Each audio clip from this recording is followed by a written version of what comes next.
വാർ സിറ്റുവേഷനെ കുറിച്ച് നമ്മൾ ഒരുപാട് വീഡിയോ ചെയ്തിട്ടുണ്ട്. ഇപ്പൊ പെരുന്നാളാണ് നെക്സ്റ്റ് വീക്ക്, പെരുന്നാൾ അവധി വരികയാണ്. എന്താണ് പുതിയ അപ്ഡേഷൻ ശ്രീ? വാർ എന്ന് പറയുമ്പോ അത് ഓൺഗോയിങ് ആണ്, പക്ഷേ മുമ്പത്തെ അത്രയും ഒരു ഇന്റൻസിറ്റി ഇല്ല. UAE ഫുൾ ക്ലാരിറ്റി ആണ് നൽകുന്നത്. ഇന്റർസെപ്ഷൻസ് നടന്നുകൊണ്ടിരിക്കുന്നുണ്ട്, ഇന്നലെയും നടന്നിരുന്നു. പക്ഷെ നമുക്ക് അലേർട്ട്സ് ഒന്നും വരുന്നില്ല. ആൻഡ് എവിടെ നിന്നാണ് ഇന്റർസെപ്ഷൻ വന്നത്, എവിടെ നിന്നാണ് അറ്റാക്ക് വന്നത് എന്നൊക്കെയുള്ള ക്ലാരിറ്റി മിനിസ്ട്രി നമുക്ക് തരുന്നുണ്ട്. സാധാരണക്കാർ അതുമായിട്ട് പൊരുത്തപ്പെട്ട് കഴിഞ്ഞിരിക്കുകയാണ്. UAE still extremely safe. ഇവിടുന്ന് ഒരുപാട് ആൾക്കാർ പറയുന്നുണ്ട്, സ്പെഷ്യലി യൂറോപ്യൻസ് ഒക്കെ പറയുന്നുണ്ട്, നമ്മൾ തിരിച്ച് യൂറോപ്പിലേക്ക് പോയാലും അവിടെ we are more at risk than in the UAE. അതുകൊണ്ട് ഇൻ ദ മാർക്കറ്റ് അൽഹംദുലില്ലാഹ് everything is going on as normal. ഈ മാർക്കറ്റിലുള്ള ട്രസ്റ്റ് കൂടാനുള്ള ഒരു കാര്യം, UAE ഒരുപാട് പുതിയ ഡെവലപ്മെന്റ്സ് അനൗൺസ് ചെയ്തിട്ടുണ്ട്. And it's business as normal in the country. ഈ വാർ സ്റ്റാർട്ട് ആയതിനു ശേഷവും UAE പുതിയ പുതിയ പ്രൊജക്ടുകൾ അനൗൺസ് ചെയ്യുന്നുണ്ടല്ലോ. ഏറ്റവും അട്രാക്റ്റീവ് ആയ തോന്നിയ പ്രൊജക്ടുകൾ എന്തൊക്കെയാണ്? ഒരു മെയിൻ ഡെവലപ്മെന്റ് എന്ന് പറയുന്നത് നമ്മുടെ എത്തിഹാദ് റെയിൽ തന്നെയാണ്. അത് it's going ahead in full steam. അൽഹംദുലില്ലാഹ് ഞാൻ ഇന്നലെ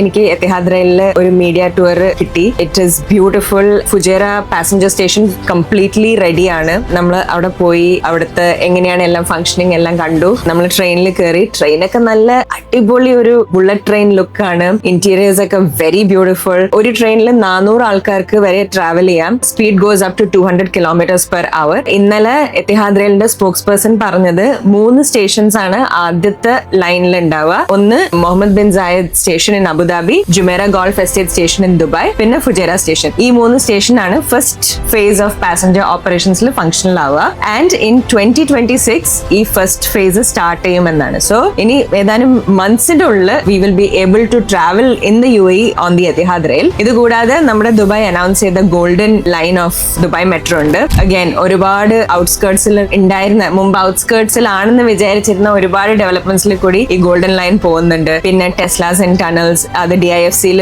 കണ്ടിന്യൂ ചെയ്യാണ്. DIFC expansion is going on. അപ്പൊ എല്ലാ രീതിയിലും UAE ഇസ് പവറിംഗ് ഫോർവേഡ്. ഇനി നൗഷാദ് ഖാൻ, നിങ്ങൾക്കുള്ള ചോദ്യം എന്താണ്? മാർക്കറ്റിൽ നിന്ന് നിങ്ങൾക്ക് കിട്ടുന്ന ഒരു ഫീഡ്ബാക്ക്. മാർക്കറ്റ് ശരിക്കും സാധാരണത്തെ പോലെ തന്നെ എല്ലാ കാര്യങ്ങളും ഒരു UAEയുടെ വ്യവസായ കുതിപ്പിന് ഒരു കിതപ്പ് നേരിട്ടായിട്ട് നമുക്ക് ഫീൽ ചെയ്യുന്നില്ല. UAE ഓരോ ദിവസവും ഇപ്പം നമ്മളെ സംബന്ധിച്ചിടത്തോളം നമ്മൾ അൽഹിന്ദ് ഈ വാർ സിറ്റുവേഷൻ സ്റ്റാർട്ട് ആയതിനു ശേഷമാണ് നമ്മൾ 16 ഓഫീസുകൾ ലൊക്കേഷനുകൾ ഓപ്പൺ ആക്കാൻ തീരുമാനിച്ചത്. 400ഓളം ആളുകളെ ഹയർ ചെയ്തത്. ആളുകൾ ഇവിടെ ജോലിയിൽ നിന്ന് പിരിച്ചുവിടുന്നു, ജോലിയില്ല എന്നൊക്കെ പറയുമ്പോഴും നമ്മൾ എല്ലാ വീക്കിലും വാക്കിംഗ് ഇന്റർവ്യൂ വെച്ചിട്ട് ആളുകളെ അപ്പോയിന്റ് ചെയ്തുകൊണ്ടിരിക്കുന്നു. പാസ്പോർട്ട് സേവനവുമായിട്ട് ബന്ധപ്പെട്ട് ഈ മാസം നമ്മൾ 16 ഓഫീസുകളാണ് ഓൺ ചെയ്യാൻ പോകുന്നത്. ജൂൺ 15 മുതൽ വർക്ക് സ്റ്റാർട്ട് ചെയ്യും. അതുപോലെ തന്നെ ഹോളിഡേ ഇപ്പൊ ഇത് 1 വീക്കോളം അവധി വരുന്നതുമായിട്ട് ബന്ധപ്പെട്ട് 10ഓളം ബസ്സുകളാണ് ഒമാനിലേക്ക് ഫുൾ ആയിരിക്കുന്നത് സലാല ട്രിപ്പിന് വേണ്ടിയിട്ട്. അതുപോലെ ജോർജിയ, അസർബൈജാൻ, മലേഷ്യ, സിംഗപ്പൂർ എല്ലാ പാക്കേജുകളും ഓൾമോസ്റ്റ് ഫുള്ളാണ്. നമുക്കൊരു ഫീലിംഗ് വാർ സിറ്റുവേഷൻ വാർ ആ സൈഡിലൂടെ അങ്ങനെ പോക്കുന്നു.